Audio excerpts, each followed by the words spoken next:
Hi guys, it is Tuesday, April 21st.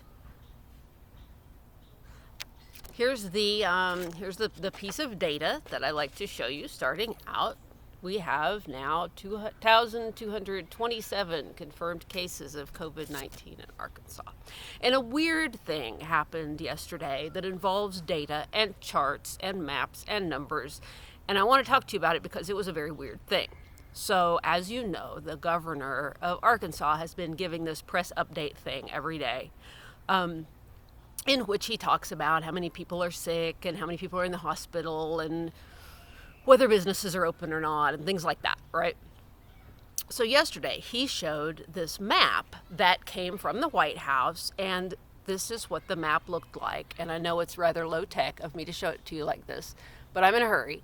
As you can see, Arkansas is a really dark color, and that corresponds in the legend to, it says over 90 per 1,000.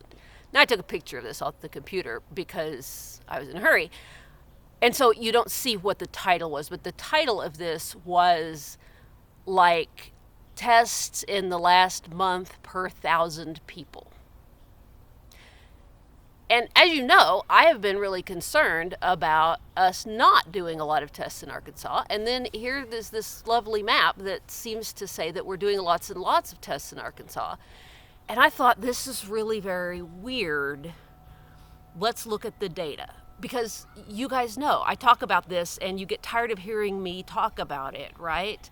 That numbers are important, the data is important, and we need to know that we're looking at good data, or at least the best we can find before we make conclusions, right? So here's a real life, really important example of that.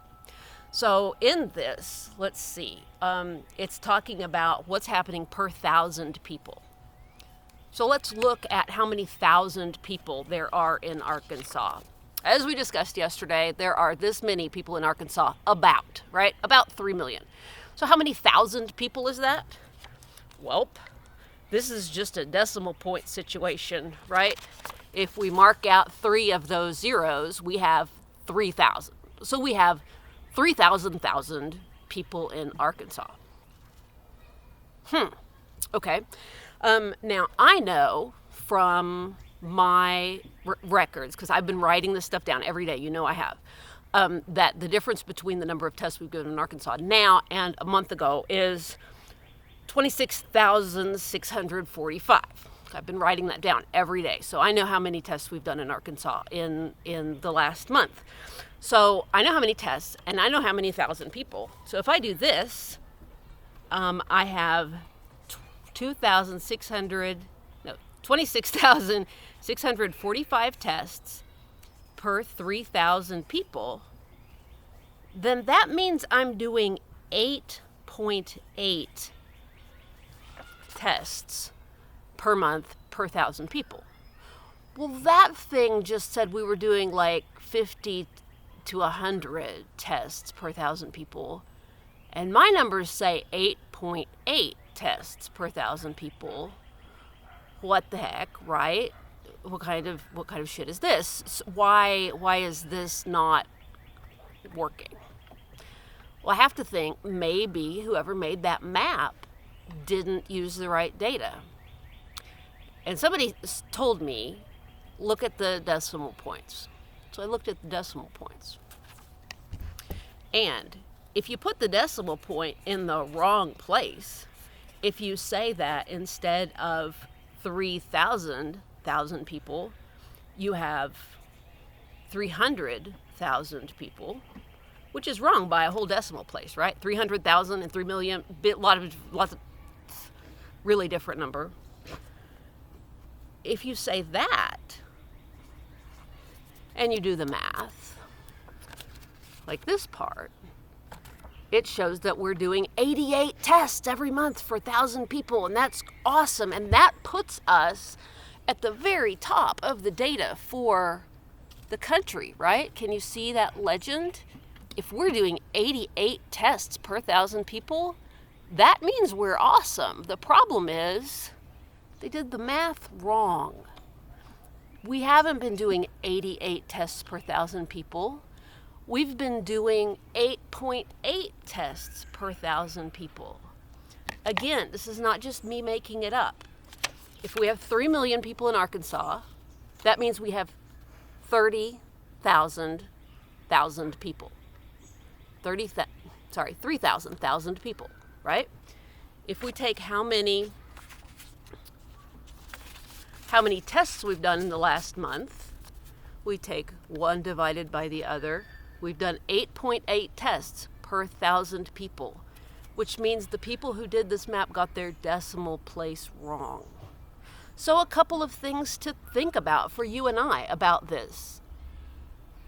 It's really important to be able to deal with numbers in everyday life, right? We're making decisions based on information that's coming from somewhere that didn't do their math right. So we need to be cautious about where we get our information. And we've talked about this so much in class.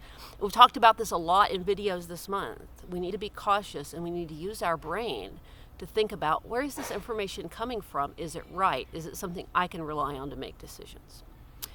Anyway, the upshot here is that in Arkansas, we are not doing a lot of testing. Other states are doing more testing than we are. But the governor's updates today said that we are going to be working on capacity. We have been. We can test a lot more now than we could a week ago. So hopefully we'll be getting caught up. Anyway, that's my big thing for today that I wanted to talk to you about. My special guest today is these flowers, which I think are really pretty, so I made you watch them for 6 minutes. They're called dwarf coreopsis, and they come up every year. We just planted them last year, but they came up this year, and they should come up every year and bloom like this until somebody digs them up, and I like them, and so I'm making you look at them. If you are behind on Edpuzzles, if you have stuff that you have not done that was due Sunday that I will still take, I emailed each of you to tell you how many of your assignments from last week you have missed so that you can go back and find them and do them. Please do them. If you need me, I'm here. Email me, stop by during virtual office hours. Please keep up with your work. Stay safe, take care of your people, try to learn something. I'll see you tomorrow.